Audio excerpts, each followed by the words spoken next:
Dave, it's me, Dave.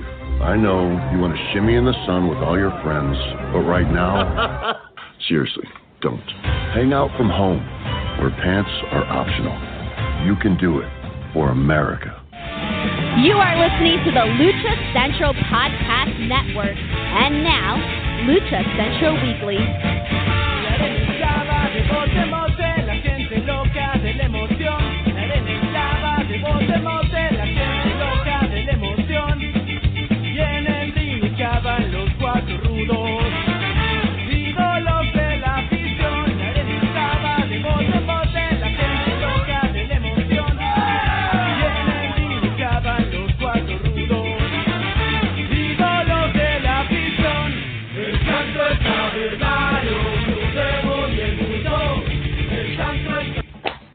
Hello and welcome to the Lucha Central Weekly podcast. This is the podcast that lets you know all of the latest happenings in the world of libre. Each week, our team recaps news and events from the past week and previews what's in the week to come. Now, what do we cover? Well, we try and cover news from AAA, CMLL, and all of the top Mexico-based independent wrestling promotions, along with luchador-related news from WWE, AEW, MLW, Ring of Honor, Impact Wrestling, and beyond. Now, the Lucha Central Weekly podcast is part of the Lucha Central Podcast Network on luchacentral.com. My name is Miranda Morales. I am one of the co-hosts of Central Weekly, but of course, I don't do this show alone. This show is a team effort, so let's bring in the Lucha Central Weekly podcast team.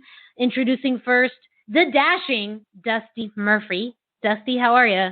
I'm doing great. How are you doing, Miranda? I'm great. For some of you who've been listening to our show in the past few weeks, I added something to Dusty's name, but actually I didn't add it. Dusty added it. I found this through a social media post he did last week where he declared himself dashing shopper. Dusty Murphy, which I love, and now I told him I'm going to dashing Dusty, and so I have. So I feel like I really fulfilled that promise. And our other co-host, now, he doesn't have a nickname yet, but I am determined to have one. Or maybe he does, and he hasn't told me yet.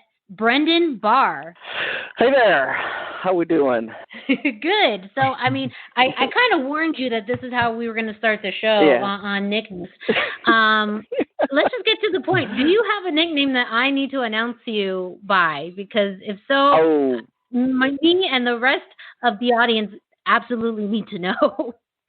I don't know if I have a nickname that is suitable for being announced by or anything. In the junior high school, I had the King Brendar name because of a weird interaction with a teacher. But more recently, I started to adopt the name Who because of all of the stuff going on with Conan's podcast and him saying who to all of us. Who? Brendan Barr. So for those of you who don't listen to Conan's podcast, first off, you should. But the other thing is that when they announced our names, everybody else on this show got a Who, and I did not. And I've mentioned that a couple times on social media. And now Conan has replied to me with Who, so I feel like that is my nickname because Conan now said it. This is why we start the show off like this, because I had no idea about that social media interaction. This is so fun. And this is the best thing ever. So Who? I know we're still riding high from the brief mention of our names on Keeping It 100 from a few weeks ago. So I'm still recording it, still figuring out how to put it on as a ringtone. Nothing, especially that part is nothing personal. Miranda, like that for sure. I don't take it personally, but the fact that that statement was said, I take it personally to the heart. I know the right thing. In the best ways. In the best ways, yeah. My nickname was one. It wasn't created by me, and it, talking about some interesting connotations.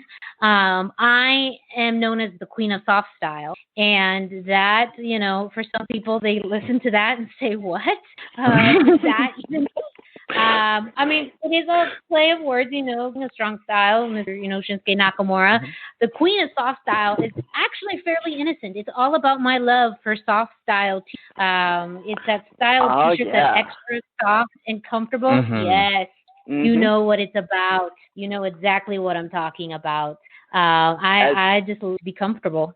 As the merch guy for several of the promotions up here, I absolutely know about soft style shirts, and I heartily endorse wrestlers using soft style shirts. They are worth Agreed. the extra couple of dollars per shirt because I will wear them way more often. Yeah, I would Brandon, always rather pay a couple of dollars more and get the soft style. You know what? We're going to have a conversation offline because I just feel like both of you, we just need to record some advertisements. I do have a shirt that I'd like people to know about. So, we'll talk about it another time. But you guys are hired. You guys are hired to promote my shirt, that is available in soft style. We'll discuss that other news later on. But we learn something new every week. I hope you, the listeners, learn something new, not only about what's happening in Lucha Libre, but also the Central Weekly podcast team. Now, we got some real news to talk about, and this has been a reoccurring news item over the past few weeks because we're still living through it, and each week that we are finding out more and more information about the road back to shows. So I'm going to kick it off to Brendan, who has this week's update. So I'm going to start off with a couple of things that would be more along the lines of setbacks here. MLW has announced that they've had to cancel more shows. Again, I always want to emphasize that wrestler safety comes first for these companies, as well as fan safety. So I support this move. I'm sad, like the rest of you, to not have more shows to look forward to, but there will be a time, and we will all be there, and I will high five every single one of you, and hugs are available too. But unfortunately, MLW had to cancel some shows, and the luchador Matematico also has been hospitalized with COVID symptoms. So starting there, the road back always has a few setbacks. I wish his family well. I wish him well. I obviously want to see all the MLW shows and ROH and everyone else who's had to cancel. But that's where we are. In the swing up, though, we are starting to have more companies producing empty shows and putting their content up on Facebook, on YouTube, anywhere that they can get them up. They're doing anything they can to get eyes back on them, get people back in rings. Most of the time, I shouldn't say most of the time, they're always doing things to keep everybody safe as well. And it's always been a good time. So I wanted to say the Arena Nacionalista Mexicali. That's not easy for me to say. They had a small event on their Facebook page, as did La Tradicional Arena Margarita Marca, and we even had the opening rounds of the Junior Brazos Bad Boys Copa Gold 2020 tournament. Lots of great wrestling was happening. I didn't get to watch a lot in depth. Normally, I'd like to have a little more of a review of what happened for the listeners out there, but unfortunately, life up here in Seattle has been chaotic and busy, so I really only got to see a little bit of each of these shows. We're off to a promising start, but I can't really say much about them. I mean, it does sound like there's been a lot more of an upswing on YouTube and through social media of more empty arena shows and the filming of those shows. So it does seem like much more content is available on the Mexican independent, which is actually, I think, a great time for them now to showcase their talent and their shows because there's not as much live competition. So there's now a wider audience who's probably really seeking lucha in any form, and hopefully they can bring in some new fans. Oh, they're already bringing in new fans. I had not seen either of these, either of the groups that hosted the empty arena shows before now, but even though that it's all Spanish language Facebook content, I'm following them and will be made more aware when they're showing videos. So they've got at least one more audience member now.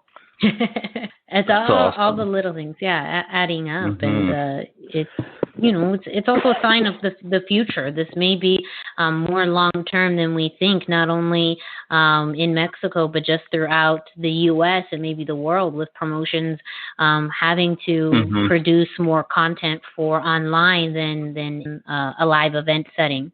What's going to be unique for them is that even when things are back to normal, TV stations, networks, TV shows, those are going to take a while. You got to get the writers back together. You got to do all this stuff that they haven't been able to do for months. But wrestling will be able to stay kind of fresh and current because, of wrestling, they're used to that. I mean, they do it every week.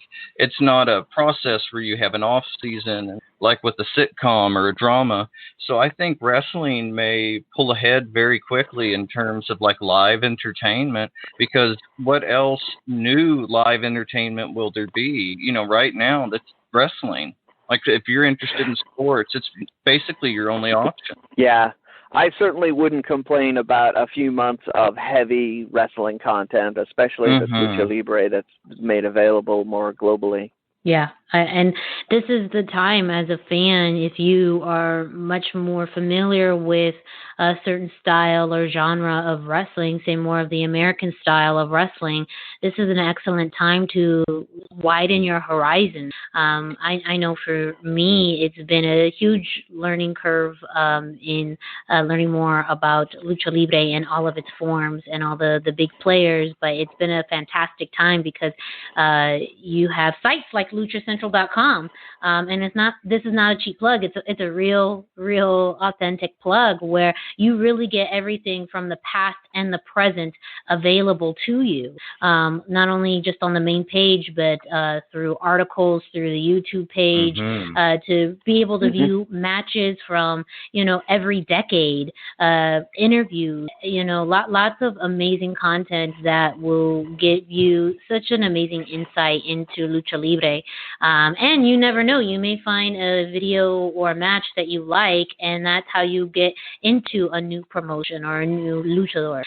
So that's definitely a challenge I put out there to anyone. Really, utilizing what's out there online to your advantage. Yeah, and then people that know me know that I've been hungry for more internet content for years now. It is the new wave of entertainment, and the wrestling world needed to really kind of push for a lot more to do with that, and I feel like they're rising to the challenge better than anybody else in entertainment right now with products like CMLL and NWA are doing more content on their YouTube channels all the time just so they can keep eyes on their product, and AAA and AEW are doing empty arena shows, but they're also supplementing with more online content, special interviews, segments of matches that didn't make it onto the air, that sort of thing. And I think that all of that needs to happen, and I think more eyes on the past can happen because of the internet. Sites like Lucha Central or even the promotions themselves can have more of their historic values in there, their historic matches in there, and moments, and then they can also have more information just about to get you involved with the wrestlers themselves. Yeah, absolutely agreed. I think that fan interaction with social media is going to be important because it was such a big part of a wrestling show when you went in person. I mean, a lot of times the wrestlers be selling shirts, autographs, all that stuff, and you get to talk with them for a minute. And so fans really like that interaction. And I think if they could keep that up on social media, I mean, everybody's got a phone in their pocket and can pull out YouTube for 2 or 3 minutes and check something out. So they're smart to keep eyes on the product. Almost everybody has a Roku or an Amazon stick now and can get it on their TV as well, like for the Lucha Fighter series from AAA. I think that's the way of the future, and they're not going to need TV as much as they did in the 90s or even 2 or 3 years ago, because ever since the quarantine and the lockdown, so many people have changed the way they consume media. And I think that wrestling and AAA, they've just been right on top of that with social media and making sure you're aware of it. And they've done a great job so far. And that's such a good point, talking about the current situation, because even though here in the United States, there are states here whose timelines have now opened up to allowing people to go out and about, whether it's, shopping centers that are now open and parks and all of those things. But there's still limitations apparently on social gatherings, and that's on a state-by-state cases as well. So here in the U.S., I mean, we don't know. Some states are already, or areas are still running shows, some won't. And going back to that timeline, because of there's so much uncertainty, promotions do just have to adjust to that. Apparently in Mexico, that's still the same case, where there isn't a concrete timeline as to when social events and big gatherings will be allowed. As of right now, COVID cases have been steady, but they haven't been decreased. So also too, the way that they're being handled in the U.S. compared to Mexico are different. So I think, too, in general, any promotion that wants to have more of an international thumbprint has to think digitally in the long term. Absolutely. They absolutely, and you're going to see, so Mexico, as I explained previously, has a color-coded stoplight level system, and the higher, more densely populated areas are still sitting comfortably in red. Comfortably is probably the wrong, they're steady in red, while the smaller areas are showing a little more progress, which is what you would hope for with the isolation policies they've been using. So that means, like Conan referenced before, maybe we'll see companies doing shows in those areas, but the audience will still be smaller because the population is smaller and restrictions will still be tight. So you still will need to put that product online if you want to be able to get it in front of enough people to make it worth your time. Yeah, and we talked about that, I think, last week as well, just, the pros and cons of running a show when you have a smaller audience compared to the benefits of maybe streaming it live but not having an audience there. Those are all things promotions have to think about. Yeah, you always have to think about that. And again, just like we talked about previously, like monetization of it is part of it too. So to my point, and to the point that it sounds like you're agreeing with me on, the internet seems like it's a very viable tool to turn what is otherwise a rough situation into something interesting, fun, and possibly turn a little bit more of a profit. Agreed. Well, speaking of fun, we're going to kick it off to Denise Salcedo with this week's Lucha Central.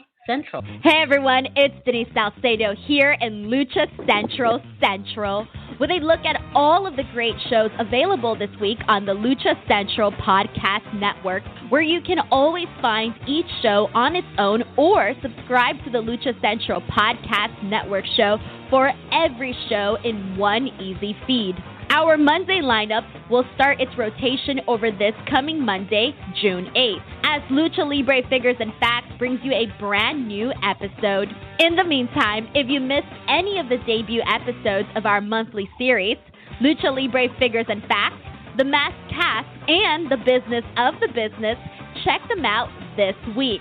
And before you get into this week's brand new episode of Mass, and Mayhem this Tuesday, do not miss last week's amazing interview with Lucha Underground executive producer and Al Rey Network Chief Creative Officer, Skip Chasen, the man directly responsible for the groundbreaking series Look. And this Tuesday, join the show for part 2 with Skip.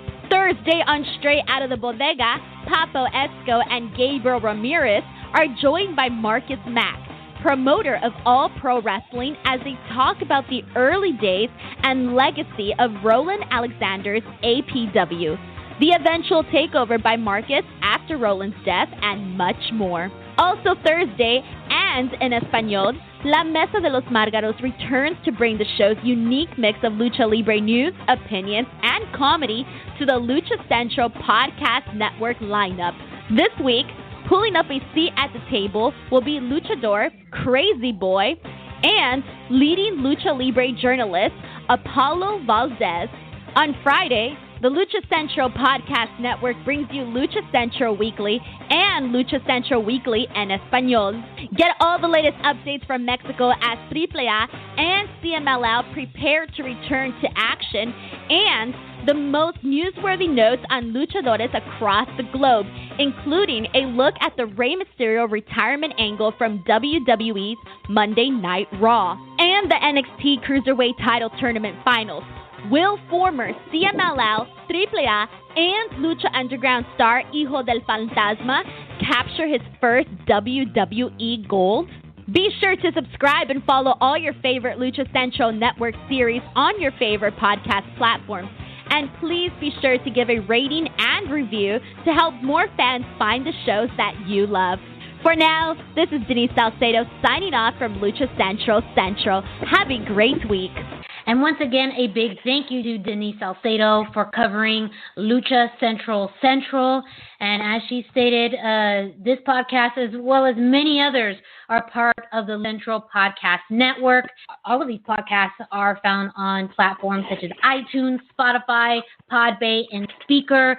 So make sure that you subscribe and make sure that you receive the notifications of when these podcasts are up. And don't forget to leave a review. Let us know how we're doing. Let us know how you enjoy this or any of the podcasts on the Central Podcast Network. Now, also alluding to something that Denise said, we are going to go straight into what I think, and I think the team agrees, at least the biggest news story of this week in mainstream Lucha Libre, and that comes from NXT, the final of the Cruiserweight Champion Tournament. Notice that I didn't say intro. We'll get into that in a second. But we had the finals of the Cruiserweight Championship Tournament, Hijo Del Fantasma versus Drake Maverick. Now, we talked about this last show, and the results, I mean, overall fantastic match, but I think the results ended up surprising us. We'll get into also all of that in a second. But your new y nuevo NXT Cruiserweight Champion, Hijo del Fantasma. Fantasma! I mean, it was a huge shock, but I would say very many people in the Libre community very thrilled and excited for Hijo del Fantasma on this. To make it to the finals, to win this title is a huge feat and just incredibly impressive for his short time on the roster. I'm going to kick it off to Brendan first. What are your thoughts about Del Fantasma winning this Cruiserweight Championship? I actually am with a lot of the Lucha Libre community. I could not be more excited to see him there. I spent the good part of the morning congratulating him and reposting congratulations that I saw, as well as commenting everywhere that I could on how happy I was. I thought it was, as to your point, I thought it was a good match. It had a good amount of story elements, which I'm sure we'll get to in a second. But most importantly, I thought it was a good execution on both of the people involved, where Fantasma comes off looking strong, and he looks like he's going to be a credible champion and probably a bit more of a heel now. Dusty, are you thinking in the same way? Yeah, I think that he's probably going to be a heel. The way he handled Drake through the whole match, it kind of reminded me of like when a cat has a mouse and they'll bat it around a little bit and then they'll let it kind of run for a second so they get excited again, and then they'll bat it around, and then eventually they're done and they just finish with it. And that was how it felt to me in the match, that Fantasma just batted him around like a little mouse. You know, he'd let him get in some offense here, but then he would definitely remind him who was prey and who was predator. Mm-hmm. Yeah. A little bit of that Ultimate Hunter. Oh, sorry. Yeah, a little of that Ultimate Hunter vibe that we got from other products. Yes. Very, very nice reference. And yeah, I agree from the moment the match started with that handshake that went into a roll-up, you knew that Hijo del Fantasma was really playing with Drake Maverick. And commentary did a good job of really reinforcing that as well, with emphasizing how this was do or die for Drake Maverick, that if he did not win this, he did not have a job, essentially. And that played in psychology work that Hijo did as well, and playing around with him, trying to get, and I think it was a mix of both Hijo Del Fantasma and Drake Maverick being in his own head as well. So there was some excellent ring psychology in this, but also, I mean, a huge gratitude note of point to Drake Maverick, because he played it so well, and everything that Hijo did, you could tell in his character work that it just shook him up a bit. I thought this was, psychology-wise, a fantastic match, a strong wrestling match. I think there was some instances where there was a few little tiny, things that were off, but very subtle. And you could then kind of blame it again on where Drake Maverick's head was. And I do think that this also alluded to Hijo becoming more of a heel, and really playing off of that. Now, one interesting element that happened towards the end of the match was the return of the masked men. And I know we've had some theories about this, but for those who didn't watch, the masked men made a return at the end, coming down the ramp, at first seemingly to confront Hijo Del Fantasma, but Drake Maverick jumped through the middle ropes and clotheslined them. But that was just enough of a distraction for Hijo to end up finishing the match and landing the pinfall. I'm going to go back to you, Brendan, because I know you've had some theories about, what's next with these, these luchadors, this whole abduction storyline that we've been seeing over this time period in NXT. So I have, like many people, I've been thinking that because he's the only one to successfully not be captured by these guys, they're probably going to do some sort of reveal that he's actually in charge of this luchador faction at some point. And this did not dissuade me from that at all. It felt like they might have even done it if we weren't already doing so much story in this match with Drake Maverick's job on the line and Fantasma maybe working a little more rudo already. You didn't want to overshadow all of that by also introducing a faction. So I feel like other people have speculated along this line, so I don't want to make people think that I'm pulling this out of the blue, but I will agree with that they're probably going to have a rematch at some point, and that's when we're going to see Fantasma go full heel and introduce the new faction. Yeah, Dusty, what's your thought process behind, what are you thinking on what's happening with these luchadors? Yeah, I agree with Brendan. I think it's going to be the beginning of a luchador stable. We've heard that WWE kind of wants to reach out and start their own training centers in other countries, and I think they would love for something to point at, for students that would want to come to their performance centers. And they, there hasn't been like a good luchador faction forever. I mean, so I think this would be like, at least in WWE and American wrestling. And so I think this could be really exciting. I think it could be fresh for a lot of American fans. I think that people are still, like, casual fans aren't aware of how impressive Lucha Libre is and just what these luchadors can do. And I would love to have a spot, like maybe these guys, the numbers, maybe they could take on the Undisputed Era. You know what I mean? Like, I would love to see something like that, something very high profile. And yeah, absolutely. And I love the approach to it. It's not gimmicky. It's not comical. It's a little bit more of a serious, darker undertone, which I would want more out of a Lucha Libre storyline than I would anything that's, silly. And that's just the unfortunate direction that we've known WWE to go in for so many years. So the fact that it feels like they're going in a different direction, to me, feels like they're taking it much more seriously, which I can appreciate the growing pains that they've gone.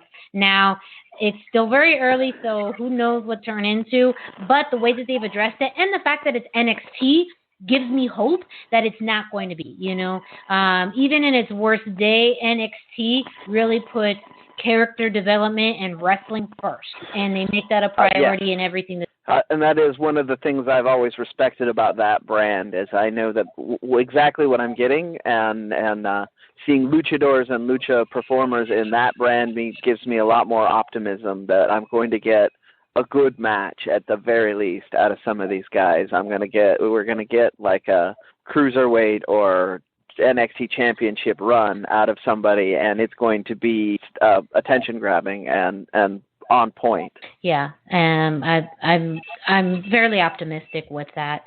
One thing I do want to note too, and this leads into a whole other conversation about what's next for Hijo Del Fantasma. I mentioned that originally when this tournament began, that this was for the interim championship, the interim Cruiserweight championship. However, it first started for me noticing that yesterday, or when I was watching the match in and of itself, that when the opponents were announced, it was announced for the Cruiserweight champion. No interim, nowhere in that was is in the announcement and in commentary. And then news has been reported as of today that the WWE has possibly stripped Jordan Devlin of the Cruiserweight champion. He's unable to defend it or even appear on TV. So it could be possible that Fantasma is the actual reigning only Cruiserweight champion. So that's a huge thing, that it's no longer interim, that it's actually for the championship. It has not been 100% confirmed by WWE, but that is just some of the speculation that is around now. So with that element coming into play, where there will be no face-off between, at least now, between Devlin and Hijo Del Fantasma, who do you guys think may be the first opponent for Hijo Del Fantasma in the upcoming week? Well, as I already went with, I feel like Drake Maverick is an obvious choice. I think now that the onus of him needing his job back and needing that win is off his shoulders, the next thing he's going to think to himself is, hey, I could have won that match, and he's going to try and come out and ask for a rematch. And in my opinion, that will be where what leads us to further developments with Fantasma. But what do you think, Dusty? I would love to see somebody, like a bigger name want to challenge him for it. I'm straining to think of somebody, but maybe even like the Lucha House Party, some of the smaller guys, I would love to see him work with them, and then maybe kind of like with his angle and what's going forward with the masked guys, like if he just happened to get in their ear, and then you wondered how it connected throughout the different programs with WWE. I think that his potential is limitless, and I noticed that they introduced, every time they've introduced him, 204 pounds, just 1 pound under that cruiserweight weight limit there. And so I wonder if there's a reason behind that, because they intend to move him up more towards maybe the North American title scene, the heavyweight title scene. I think that like Velveteen Dream versus Fantasma for the title could be an amazing match. Agreed. It's a shut up and take my money match. Yeah. And so I would, something like that I would love to see. I really think that from the feel and everything they've done, that they're really going to make Hijo Del Fantasma a big, big deal in NXT. And I'm just so excited to see. I mean, everything. I mean, if you've seen him anywhere, he's wrestled a lot of places. If you've seen him, everything he does is just top notch. Yeah, absolutely. Yeah. Yeah. Keep going, Dusty. I'm sorry. I'm just agreeing. Oh, no. I mean, everything he does. And he's such a young guy, and he's still, like, there's no limit for him or what he could do. If his English gets great, I think he could easily be in the main event scene for an American company. Or with the right manager, either one. Just the way that he carries himself and the way that he moves in the ring and the little movements and you can see his eyes focus on things. You realize he's picking up on so much more than even we are watching it, at a distance. And I can't wait to see more and more of him and see how he works this style in NXT. Well, he is a multi-generation lucha performer from a legendary family as well. So he is, he's definitely one of those luchadors that has started at a very early age and is probably going to reach a higher level of success as a result of that. I think that the future is wide open on that. I also had an interesting revelation this morning on that while we were all doing that. When they first hired him, by doing that I mean when I was on the internet congratulating him. I'm sorry, it's very vague. When they first hired him, they were using an unmasked gimmick named Jorge Bali, and that was his Twitter handle. And he has since changed his Twitter handle back to Hijo Del Fantasma. And so it makes me think that they are planning on using this push, this mask gimmick he's got, and the momentum behind it for bigger and better things, and they can always unveil that unmasked gimmick at another time if they need to. They can, but it seems like, momentum's with the mask gimmick, and something that I think you mentioned right now, Dusty, was, his presence, but I saw a lot in his eyes, and I don't know if that was just because of the way that he was playing in the ring, or, the intimidation factor that he was trying to portray to Drake Maverick, but that was something that I thought was really unique, and that's very challenging to do as any wrestler, to have such an intimidating look and stare. So I think the money with him, and going back to what we were talking about earlier, is with a heel persona, rudo, going pure rudo, because ladies love rudos. Yeah. Guilty as charged. But it's also because in some ways it's easier to make a star from a heel. It's so much more challenging to build a star as a baby face. I think that there's so many things that we've talked about with just the potential of this faction, and what's happening with the other luchadors in NXT and where they're going, and now he's the champion of the Cruiserweight, and so that carries more weight. And now, too, there isn't a lot of people within NXT right now, so it could be fairly easy for him to come in and make this his own. So the timing is right for him, and I think they made the right move. Ultimately, too, with a lot of people's doubts on him winning, was because a lot of the story was about Drake Maverick, and in all honesty, the final moments of this match or this show was based around Drake Maverick. So even if they continued this Hijo Del Fantasma versus Drake Maverick story, it's still fairly compelling, because of the fact of the chemistry they had in the ring and the way that Hijo really put that intimidation into Drake. I'd love to see a rematch with Drake having a little bit more confidence and more stability of, I have my job now, I'm going after that belt. This could be in itself a whole thing. And I would love to see even a longer program with, if they added an extra month to this. I'd be happy with that. I do think, though, for the stability of the belt, and especially now that they've moved this, allegedly, it's not 100% confirmed, but with the possibility that Devlin's been stripped of his title and now this is the true Cruiserweight champion, I would like for it to stay on Hijo Del Fantasma for a while, so that whoever takes it off of him becomes that much of a bigger deal. Well, I'm going to just speculate on this. If they are taking it off of Devlin, that is the guy I want to see take it back. Just right there. I think that is the match. I think the two of them together will make some absolute magic together, and they will have a great angle if he gets stripped of that, of him being the angry guy that never lost the belt against the overconfident, wonderfully fully enveloped Rudo version of this character that we know he can be, because we've seen it in other products he's worked in. He's a magical heel, and I think that would be a fantastic match for I forgot what NXT calls their pay-per-view events at the moment. Takeovers. Takeovers. Yeah, I think that would be a takeover-worthy event right there, is those two.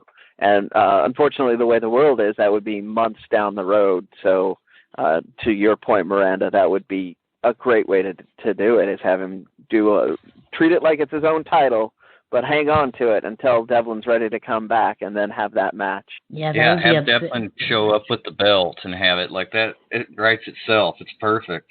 Yeah, and that match would just be fantastic. Like, there's no denying it. It'd be a fantastic match between Hijo Del Fantasma and Jordan Devlin. So I would buy into that as absolutely.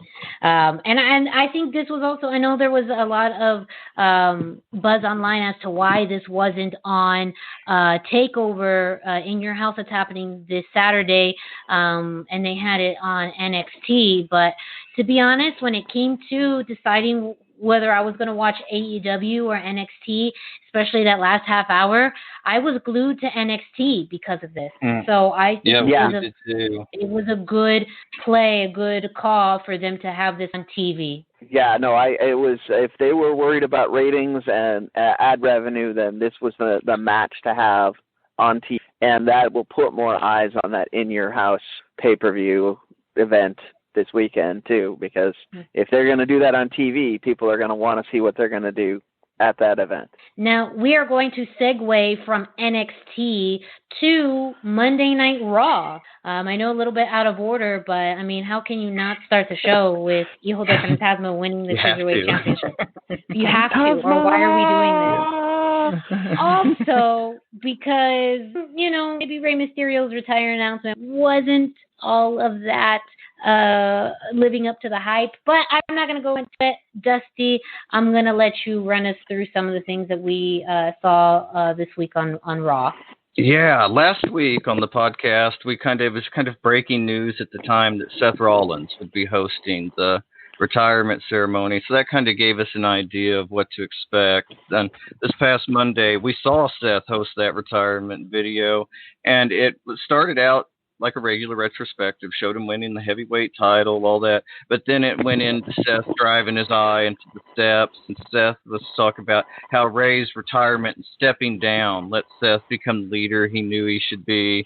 It was just very much self-promotion with barely feigned respect. And then later in the show, we got an interview with Ray and Dominic. Ray was wearing a big metal eye patch under the mask to protect the injury, and he didn't really say anything. He said his eye was healing. He wasn't sure if it was ever going to go back to what it was before, and he just didn't really say much. And then Dominic jumped in the video.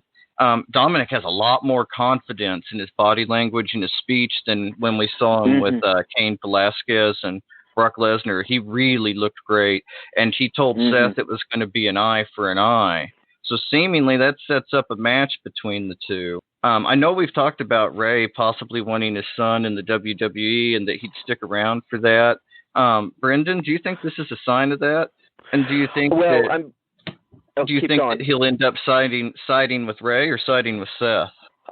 So that I'm glad I let you ask the rest of that question, because that's interesting to speculate on. It's a loaded question.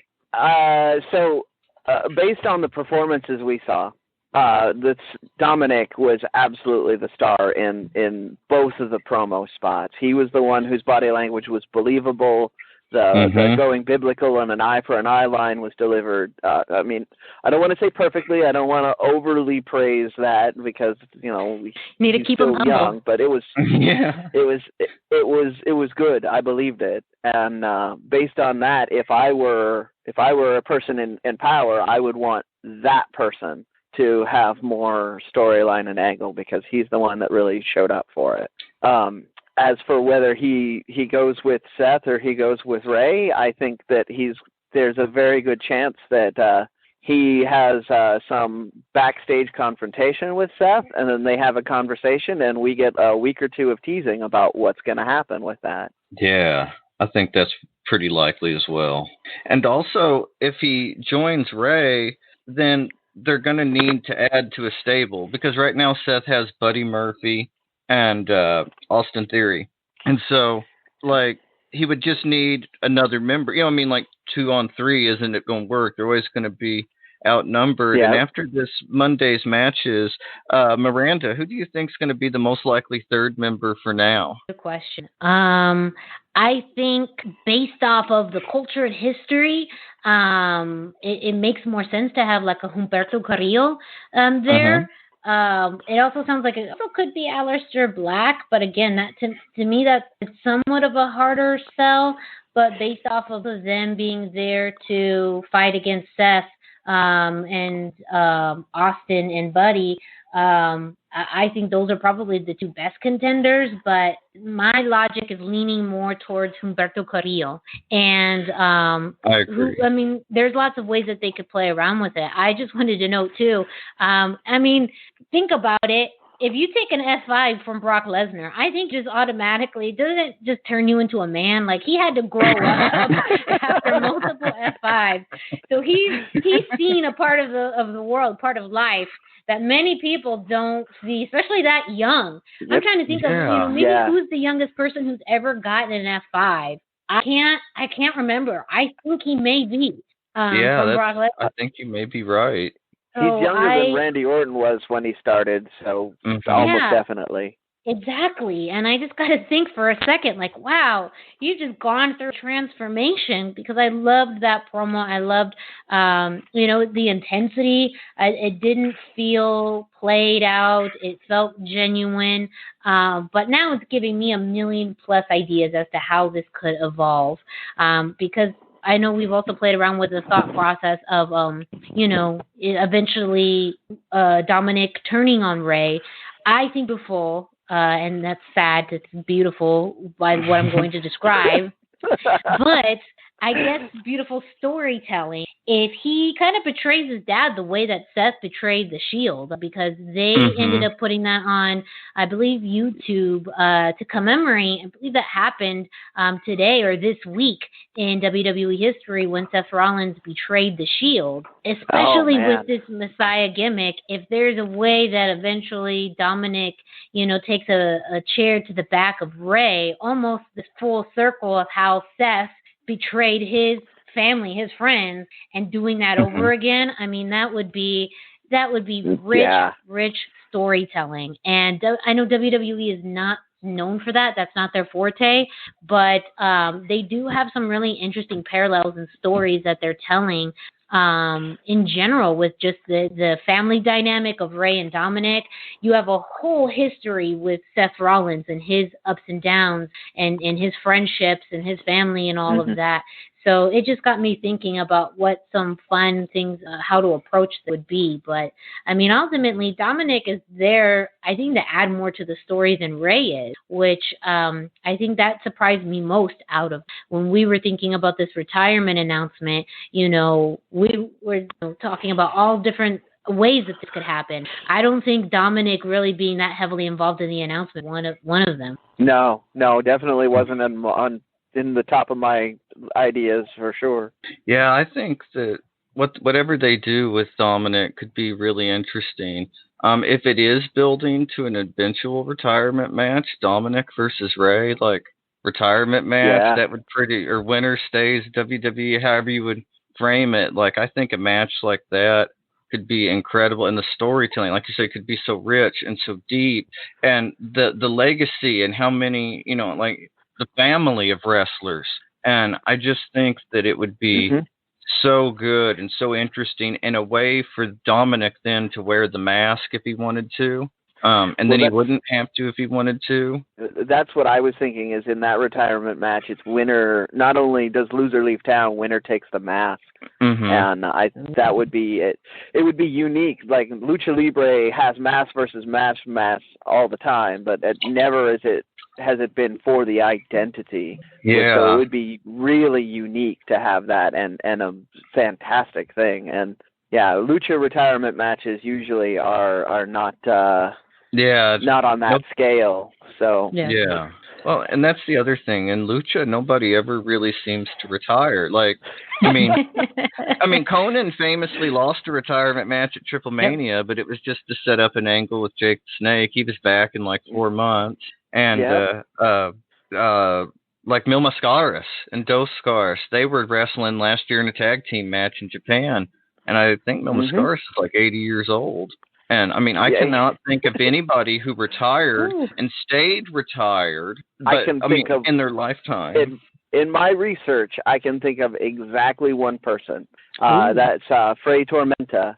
announced his retirement and has only been seen to hand the torch to Mystico since he retired, but he's the only one. I couldn't find, even when I was Googling around to try to find out, I didn't even find that one. So that one is interesting. That's really cool. And I look forward to the internet telling me I'm wrong, if I am wrong.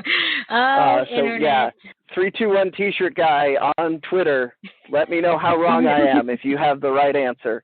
But that's the one answer that I could find. But it's a really interesting aspect when it comes to retirement matches and in lucha libre, because the matches themselves are carried with that weight and the build up to them. But you're right that the actual execution of the retirement doesn't have the highest percentage. But still, they always have a way of making that match carry the weight of it's a big deal that someone could force to retire, but ultimately how that's carried out, and if it's carried out for that long, I don't think fans seem to mind that much, because usually when they come back, it's because of a valid reason. Going back to, the Conan story, it's because he was kind of screwed and had to retire, and it wasn't fair, so there wasn't any justice, and he went out of retirement to get that justice from Jake Roberts. So I felt like the story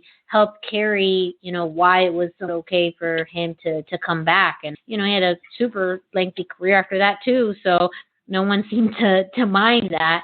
And maybe that's the trick to it, is that, it's a way to help convey and tell a story and help even stretch a story out. But as long as, the story benefits from it, does it really hurt anybody? I don't know. No, so to your point, like even more recently, we had the Psycho Clown, Blue Demon, Dr. Wagner match, where he said he would retire at the end of that. And similar thing, he lost in kind of a controversial fashion, which has fed that storyline that he's gonna keep fighting until he gets the justice he's after. And I'm 100% invested in that. I don't care that he lost that stipulation. I would much rather see him take a ball-peen hammer to Blue Demon and crush his hand or whatever he wants to do. But that's a whole other thing. That's a whole other justice. But it's interesting too. We mentioned this. The audience seems more upset by people performing in masks after losing mask matches than by them coming back after retirement. Yeah, that's true. I hadn't really thought about that. To Ray, too. I think Ray's really been the only person to ever get away with that. And maybe not get away, but the only person to really have such a lengthy career after he takes off his mask. I mean, if now enough time has passed from his days in WCW where people forgot he took off his... I feel like there's still more matches with him with his mask on from his early career than when it was off. Yeah. I don't know if the rumor. I don't know if the rumor was true, but allegedly at the time, the rumor was that he went before the Boxy Lucha Commission about the mask and told them that he was no longer Rey Mysterio Jr., who he had been in AAA and WCW, and now he was Rey Mysterio, and that's why they allowed him to wrestle in Mexico under the mask, even after he lost the No Puestas match. It was pretty interesting chatter at the time, like. Loophole. But even then, the fans actually were somewhat behind that. Whereas, like, I've been at matches where I've heard people say some pretty unpleasant things in Spanish to Dr. Wagner for starting a match in the mask. Weird.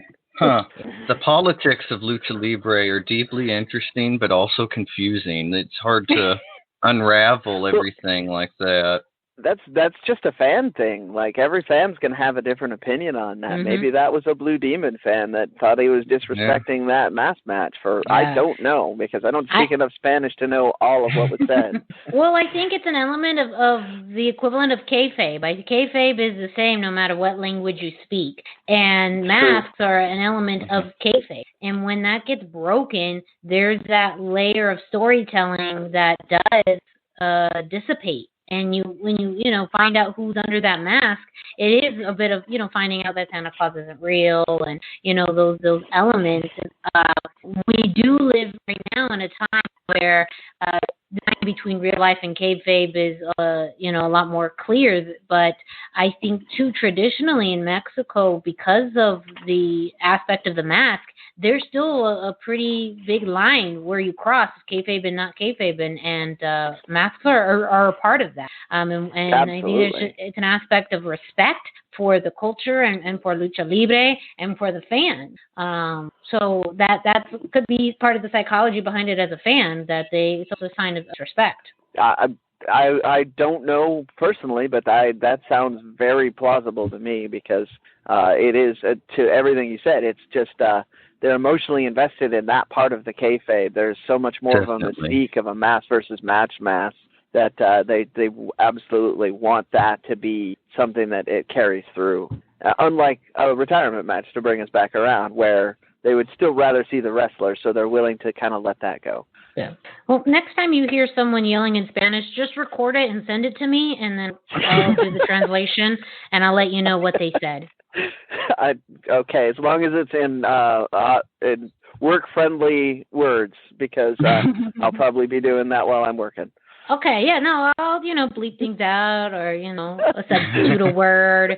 But, if you want to know the core of it, I'm an investigation in and I'm for you. Or eventually I'm just going to have to, I think most people know, when they know any language, they only know the bad words. So it seems like you've based up on the bad words. You just need all the other words filled in. Yes, that's kind of where I'm at, yeah. Awesome. And also this week in WWE news, former Lucha Underground writer and recent WWE writer Chris DeJoseph, who worked very closely with Road Dogg on SmackDown, was fired this week. So far, all the news that's come out is very murky, and nobody knows what happened other than he was released, and it wasn't due to COVID-related cuts. Nobody else seems to be willing to discuss it yet, but if we get more information, we'll update you in a future episode. Sounds good.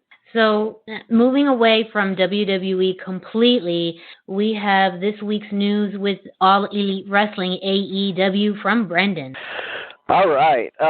So this week was a little lighter on Lucha content. There were some great matches. I definitely recommend checking out AEW's product once again.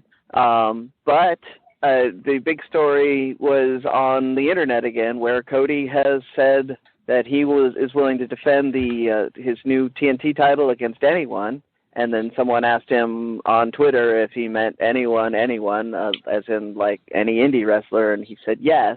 And the Open Challenges nominations have flown. The one that caught my eye, of course, was my friend B-Boy has been thrown in the ring, and I 100% endorse that match. I think that would be a fantastic match that you could do on TNT. But that kind of brought the speculation out. Like, Miranda, who would you like to see wrestle on AEW for Cody's title? I've been on this kick out the door for the past few weeks since their fantastic match in the Lucha Fighter series.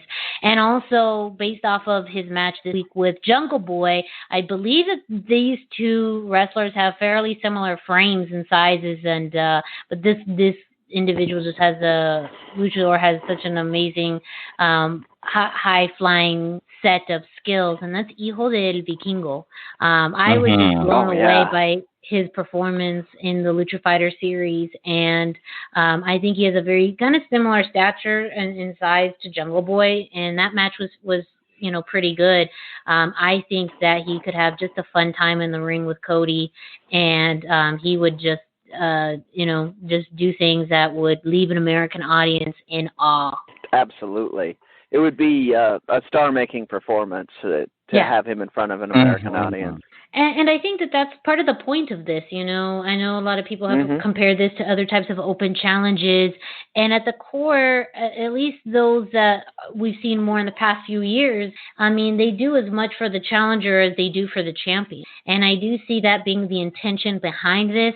As far as how many of these matches they'll be able to do that, who knows? I think some are going to be better than others. But if you are looking, especially if you're going to call out anyone in the independent scene or allow people to challenge, and who knows how realistic that is, but if the intention is to make any talent shine, especially even those on the AEW roster, this is the opportunity to do it, and Hijo del Vikingo would be just a fantastic luchador to do that with.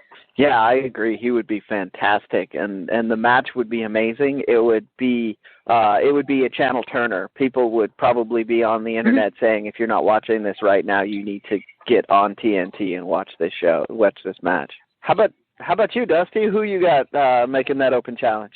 I would love to see like a veteran, somebody like Tejano Jr. I think he would be really good. He can work a real physical match and show just kind of a different side. They've got Pentagon and Phoenix in AEW. So, I mean, they don't necessarily need somebody high-flying. I think what would be really interesting would be an intergender match with somebody like Fabi Apache. I think that would be a way to open her up to American audiences because she can go, and she wrestles just as well as anybody. And I would love to see her get a platform like that. And it would be, like you say, it would be big talk. All of a sudden, an intergender match, I think it would be a very big deal for them. Yeah, I agree. That would be a fantastic match. They would be an interesting conversation. It would really break the intergender kind of rules we've seen on television at this point, where you would see like them on equal footing, and you would see a lot of interactions you don't normally see in an intergender match. If I can call out Disco Inferno, just him running away from the ladies for hours was So I agree that would be interesting. I was in the same mindset as you, and I was doing this kind of mental exercise that a veteran from the Lucha Libre community would really add like a strong international flavor and would add a lot of legitimacy to Cody's title reign, as well as exposing a lot of people to somebody legendary in the Lucha community. And I was thinking who could do that. I mean, I have a couple of favorites that I would personally like, but I don't think they would have the same sort of chemistry that Dr. Wagner Jr. would have. That would be cool. I think he has a good charisma that would work well, translates well to an American audience. He is, in fact, a legend. He can do a one-off match and not win the title and not lose anything from it, while gaining a massive fan base in the United States. I thought that would be kind of cool. He just translates so well. I think his look, his demeanor. If he's being more rudo, then I think that too would be so much easier for fans to process a little bit. And I also think that's what he shines his best. It is more in that heel aspect, but also as this legend of there to teach Cody a lesson. Cody may be the biggest up and comer now, but he hasn't faced anyone like Wagner, and I believe that would be an absolutely true statement as well. So there's a lot of layers to that, and I think that would just be an awfully fun match. Oh yeah, tons of fun. I'm gonna quickly transition here. We're gonna go to a little bit of talking about our host, luchacentral.com. So if you are listening to this and you haven't visited luchacentral.com, it's time to do it. LuchaCentral.com is the online home for Lucha Libre, where you can get all of the top news in English and in Spanish. Find the best curated video content and original content not seen anywhere else. Find when Lucha Libre events would be happening in your area. Find photo galleries from top photographers covering Lucha Libre around the world. A place to have your voices heard, from weekly polls to annual awards, seen and read by top executives in all of the major Lucha Libre promotions across the globe. And on top of all of that, it's free. LuchaCentral.com, your centralized place for all things Lucha Libre, including tons of Dr. Wagner matches. So get on there and watch some of that now if you don't know who we were just talking about. Nice plug there. And I have to do another plug because this is actually some breaking news for Lucha Central and the Lucha Central Podcast Network. A huge congratulations to our sister program, I'm going to say, our compadres, Lucha Central Weekly in Español. They have pretty much topped the Apple Podcast charts in Mexico for wrestling podcasts. They are so cool. the number one wrestling podcast in Mexico on iTunes. So a huge congratulations. Huge congratulations. They beat out people like Jericho and Steve Austin. Yeah, huge congratulations. That's no small feat. Yeah. We talk pretty regularly about how much respect we have for that show, and you guys are earning this place with all the hard work you're doing. So I don't know if you're going to have someone translating for you, but huge congratulations from me. Yes, felicidades to Pep, Monica, and Jocoa from the podcast in Español. It's a huge feat, and we're extremely proud to your broadcasting colleagues and the Lucha Central Podcast Network. Continue the fantastic work. And if you haven't heard them, you can again find them on all the major forms of podcast streaming. iTunes being one of them. If you want to support their streak in number one, it is in Spanish. But you know what? That's the best way to learn Spanish is to immerse and absorb yourself in Español. So, take the time to. That's actually part of my weekend ritual now is I listen to them while I'm doing my jogging. I pick up more words every week. Yeah, I do several of their episodes, and I really enjoy their analysis of content. And our shows are different, but that's what's the beauty of our shows is that we cover some of the same things and we cover very different things. But that's also the diversity of the Lucha Central Podcast Network is there's a abundance of shows that cover a bunch of different topics, news, interests, luchadors, promotions, all of that. So truly, there is something for everyone with Central Podcast Network and on luchacentral.com. Speaking of another segue, we're just flowing through this episode. We have This Week in Lucha Libre History. Dusty, take it away. Yeah, it's time for This Week in Lucha Libre History. Be sure to check in at luchacentral.com every single day for This Day in Lucha Libre by Pep Carrera for more information and a lot of videos. There's videos for tons of matches. This week I chose June 4th for many reasons. It's my wife's birthday. So that was not a small reason, but 1980, Liz Mark won the NWA World Welterweight title. 10 years later, in 1990, Ultimo Dragon won the UWA belt for the second of his 5 reigns. In 2006, Charlie Manson won the Mexican National Heavyweight Championship. But my favorite was seeing the 2017 tag match of Psycho Clown and Dr. Wagner Jr. teaming up together before their Apuestas match at Triple Mania. This was an Apuestas tag team match. The other 2 teams were Los Psycho Circus after they had split up with Psycho Clown and Pagano. So you had Murder Clown and Monster Clown. And then you had Carta Brava Jr. and Soul Rocker. And it was a really great match. I highly, highly recommend you check this out on luchacentral.com. Wagner and Psycho Clown really play up the tearing of Soul Rocker's masks at the beginning, like really healing.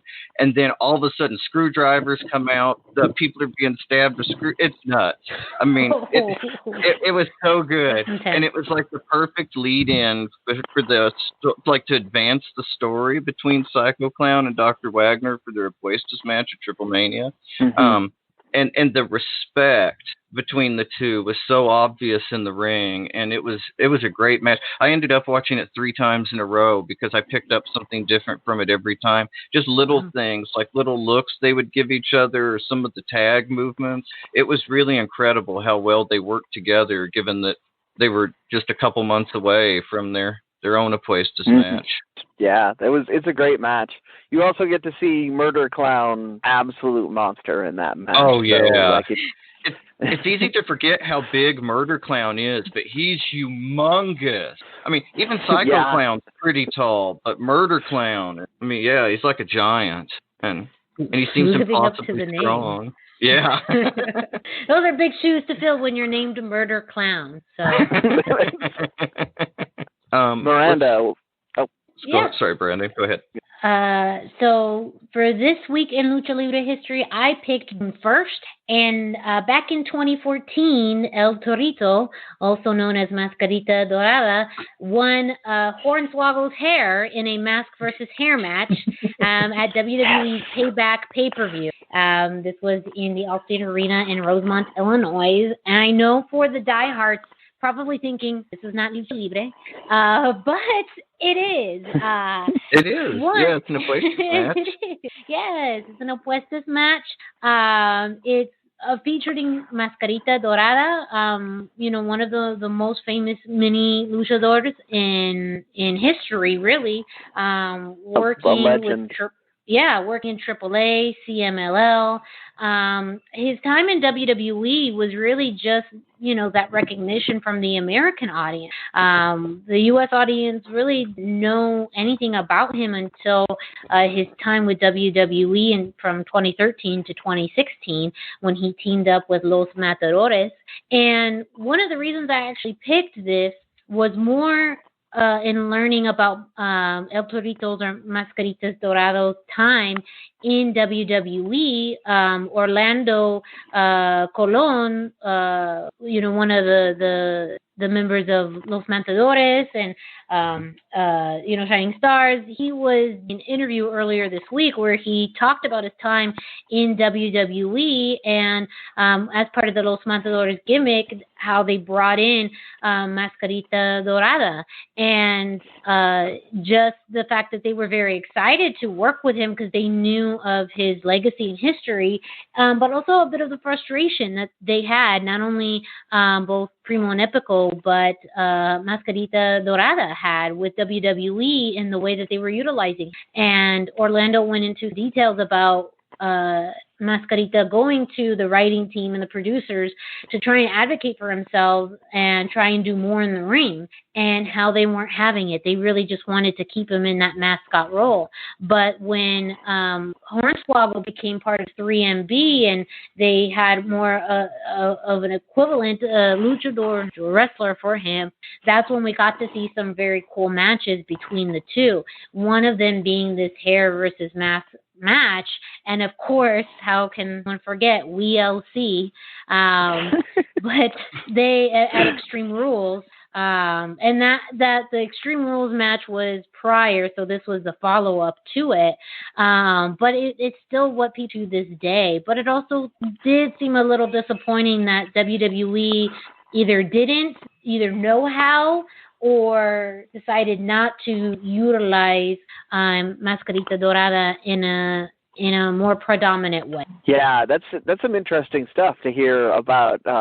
As we mentioned and we referred to, he's a legend. He's done some fantastic matches in Mexico, and it's almost shocking to me to hear that he was pitching ideas and they were just getting shot down. Because if anybody can come up with an angle to get himself over, it's Mascarita Dorada. Yeah, and that plays a bit to what we were talking about with just WWE's history with luchadors and lucha libre. You just don't always have the confidence in it. And again, understanding the context, this was a complete gimmick. You know, they were fairly over at that time and very popular. And you could have really done a lot of other fun things. And it seemed like that was just the frustration, even though they were all of them being paid well.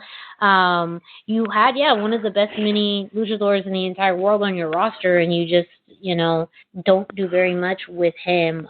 And so, you have some great memories in WWE. He did have that crossover appeal that I'm sure has carried through until now.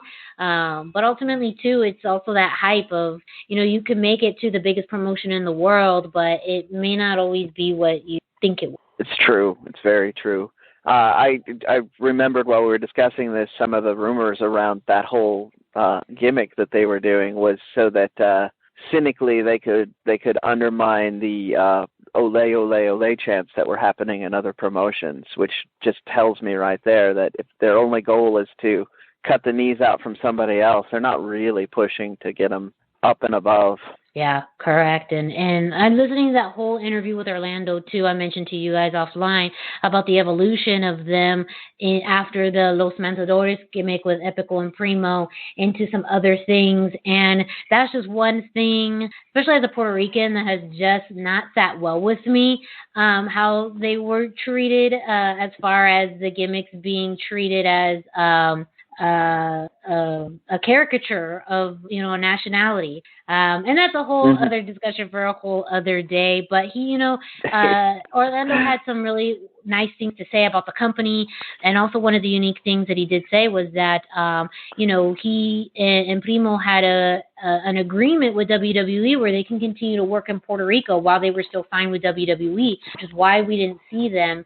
And actually it was kind of both ways, where they could work in Puerto Rico when they weren't being used, and they weren't being used a lot, so they did a lot of work in Puerto Rico, which is very, very rare for anyone in WWE to be able to have that flexibility with another promotion. So I do think that there is a business level respect with Puerto Rico, but I don't know if there's a lot of respect for the culture, but I'm just going to leave it at that. I feel... Oh, go ahead, Dusty. I believe that Gorilla Monsoon used to own quite a large chunk of the Puerto Rican promotion, and that Vince has stayed loyal to that and given them special consideration ever since. He has, very true. I feel like that at this point, with the way that the company is going, the fact that Vince McMahon, who is a person that loves to have the massive amount of control over every single thing that he's around, is willing to let them have that. Hey, that is a huge win, and that is a huge amount of respect. And the fact that maybe he's not as savvy on the culture is it's very unfortunate. But they're the only ones that have that status. Yeah. So I mean, they emphasize did. That positive. Yeah, they were both let go in Black Wednesday, so now they're just spending all their time in Puerto Rico. But I don't think it really. I don't think it really bothered them at all. No, maybe that's why they were able to stay, low. But there was a lot when just that looking at this particular day in history triggered a lot of things in learning. And just a quick plug with, Lucha Central Weekly in Espanol. One of the very first episodes that they talked about was the finals of the AAA Lucha Fighter series, and they had such a fantastic take on the mini division in AAA, and how well it was revered, and how there was definitely a fan base thinking that that final for the minis division wasn't as strong as it should have been. So I do think definitely a conversation for another time. But Mascarita Dorada is such a unanimous person when it comes to the history of mini lucha libre, and I think thinking more about where the future lies is going to be an important aspect of libre going into the future. Absolutely. All right. Since I went, go ahead, Brendan. You let us know what you picked for the week. Okay. I looked at it, and when we were talking about this, I was kind of humming and hawing, and then when I re-looked at it again, I realized there was only one real choice for me, and that was June 6, 1994. The match was Los Missionarios de la Muerte against Shu El Guerrero, Scorpio Jr., and El Engendro, and they wound up winning the UWA Trios Championship. This is a team, Los Missionarios de la Muerte, that has redefined trios work. A lot of the things we expect from trios matches and lucha libre rules and crazy double finishes where you have 2 out of 3 members tapping out on the first fall or something of that nature. This was originated from this team, and you've got 2, maybe 3 legends. I'm not gonna criticize anyone here, but for me, Negro Navarro and Signo are universal names. When I talk about lucha, I can say either of those names, and people will know exactly who I'm talking about. And that's not a mark on Rocky Santana at all, who is also a spectacular performer. But those three men changed so much for me in watching that business. And then Negro Navarro is, we mentioned a few weeks ago when Vinny and I when I was talking with Vinny during that interview we had, that he is a guy that comes up and trains people, and he's not a spring chicken, but he will put you in a lock in a heartbeat, and I mean, one of the stories I heard is that he'll, if somebody asks for him to show him a hold, he'll be like, "Do you want a real hold or do you want a show hold?" And after the first guy asked for a real hold, nobody else asked for that. So. It's awesome. Kind of reminds me of the stories you'd hear about Stu Hart in the dungeon. You know, they'd get young guys down there, and he was still like 70 years old, and he'd wrap them up, and yeah. Yep. I like that. I feel like they're very similar characters, that he will be going for a long time, and he will constantly be tying people up into knots as long as they will let him teach. And so I looked at this match again, where them winning that title was part of this massive change that was coming to trios matches, and I have a personal affection for Negro Navarro because of his style and where he's at. So that was why I went with June 6, 1994. And that was in the Arena Puebla, too. So it was a historic venue. I'll have to check that out. That sounds exciting. I couldn't find footage of it yet, but there's a lot of Negro Navarro matches on Lucha Central. So hopefully somebody sends us the footage in then. That would be great. Yeah, if absolutely. Somebody out there listening knows where it's at or knows where to find it. Let us know. Yeah, please do. Send me all your Negro Navarro matches. Yes, and again, this week in Lucha Libre can be found, Lucha Libre History can be found on luchacentral.com. It has its own tag under History. Every day there's content that's released, special videos and reminders of what's happened in history, birthdays, deaths, matches, championships won and lost. So go ahead and check that out on luchacentral.com. Let us know your picks for the Libre History. What day, what event did you pick out? Now, we are going to do a quick shout out to one of our partners, thechairshot.com. Why should you visit thechairshot.com? Thechairshot.com is your home for hard-hitting reviews, news, opinion, and analysis with attitude. Why? Because you're smarter than the average fan. Thechairshot.com. Always use your head. Now, for our final news story of the day, this is actually fairly recent, something that just happened, I think within the last day or two. And I'm going to have Dusty take the lead on this one. He brought it to me. I know Dusty and Brendan, you guys both heard and saw this. And we just had a lot to talk about, so we figured let's put it on the show. Yeah, well, Andrade, or La Sombra, as you may have known him, he was back on a CMLL video interview yesterday. They've been really good about kind of interviewing wrestlers to keep people interested and informed and everything. But yesterday, Andrade showed up, and there was some discussion what it meant. Like, was WWE cool with it? Does Andrade just not care? I mean, that seemed to be the consistent answer, is that he'd rather ask for forgiveness later, and that he didn't ask for permission ahead of time. And there's also been some chatter that Brendan saw, I know, as well, about Charlotte and his connection to her, and that as long as you're engaged to somebody named Flair, WWE is not going to pull the rug out from under you. And in my research on it, I found out that Akira Tozawa also did a short clip for Dragon Gate. So maybe WWE's kind of softening on letting their stars, reappear, not necessarily reappear, but, video appearance.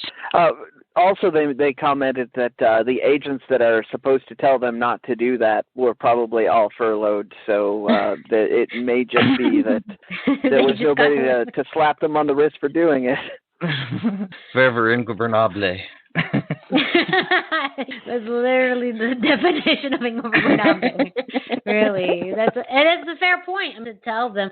I think that what Dusty said would be the, better answer for WWE, but what Brendan said is probably what really happened. You guys hit the spectrum on this story. Really proud of you guys hitting both sides. what they probably would want people to think happened, and then what really happened. And that's what I mean. I think there are aspects where, and I don't want to say too much. I mean, we've already seen a bit of the history already with when they tried to separate Charlotte and Andrade onto different rosters, how that quickly changed and they stayed together. But, there's also other aspects of his career in which he was treated fairly, just like everybody else. I do think it is a better sign of goodwill if WWE allows their talent to be able to do some kind of promo or interaction with other promotions. And especially when there's not the same target, I mean, yes, WWE is international, but they just don't have the same presence in Mexico or in China or Japan or South America and any of these other areas in which these types of wrestling are more predominant. You would think that it would be okay, and if anything, that push of a big WWE superstar in alignment with them only helps WWE. But who knows really That's a very strong point. That allowing Andrade in particular to talk to a CMLL audience does, in fact, give them a better chance of engaging with that CMLL loyal crowd base, and maybe they'll during these weeks where there's not a lot of other content, maybe they'll find the Raw broadcast that's on that channel that they weren't watching this week, and at least watch his match or his segment, and that might be their spin on it for sure. And my thoughts too are that you're going to have people that want to see WWE work with another promotion or to have some kind of talent lending program. And if they're going to go to Mexico, they're probably not going to do AAA because AAA is already affiliated with AEW. So if they were going to do some kind of talent exchange, it makes sense that CMLL would be the first they would go to. And maybe this would kind of help them get their foot in the door with them by allowing Andrade to be in the video. On a more industry note, CMLL is kind of a stronger choice for having your wrestlers work because unlike AAA, which is a touring company, CMLL is localized to their arenas, so their training all happens in the arenas as well. So the wrestlers I've spoken to have talked about they basically go to Arena Mexico 5 days a week while they're training, and then they happen to do shows while they're there. That's so cool. It's a healthier way for a wrestler to get some experience because they're not losing as much sleep while they're traveling. It's such a strong format of just not only training but also performing, and how that plays into their big performances to be able to have that stability. And I do think that that's something that I know all promotions are trying to balance, whether you have a staple or a mainstay location or if you travel. And it seems in CMLL's case that having that home base is much better, not only for their luchadors, but for their fans. Yeah. I mean, I really envy having that world-class level of competition at a location that I can just go to on any given Friday or Saturday or Monday. And see that level of wrestling. That's fantastic. Well, we've made it to the end of another edition of Lucha Central Weekly. Thank you all for listening. Don't forget to check out luchacentral.com, your place for Lucha Libre news. You can check out Lucha Central on social media at Lucha Central on Facebook, Instagram, and YouTube, I believe. On Twitter, they are LuchaCentral.com. But feel free to leave a comment, explore all of the news items that are available every day. Like some pictures and some content. Let us know what you think of not only the website, but all of the podcasts on the Lucha Central Podcast Network. Me, Miranda Morales, well, you can find me on social media at the #Miranda on Instagram and Facebook. I'm not on Twitter. We'll get to that in a second. Dusty, where can our loyal listeners find you? I'm on Instagram at Dusty Murphy and Facebook at facebook.com/Dusty Murphy. There's a few Dusty Murphys out there. If you find the guy in the Caristico mask, you found the right one. And Brendan, where can our listeners find you on social? I am on Instagram and more prominently on Twitter. I once in a while will post some pictures on Instagram, but I am on Twitter and Instagram at 321 T-shirt guy. And then I am, as Miranda alluded to, also accepting any messages on Twitter for Miranda. If you want to ask Miranda a question, go ahead and send it to me. Yes. I promise that I will get it to her. Yes, 321 T-shirt guy. Taking all my messages right now. I'm not on Twitter, but just leave a message with Brendan. He'll relay it back to me, and then I'll get back to you in a timely manner, as my schedule allows it, and as Brendan's schedule allows it as well. Because I'm inundated with all of my messages, and we're going to try and create a nice schedule for it. But through our social medias as well, let us know what you think of the show. Let us know any kind of topics that you would like for us to cover, any thoughts and reviews on this week.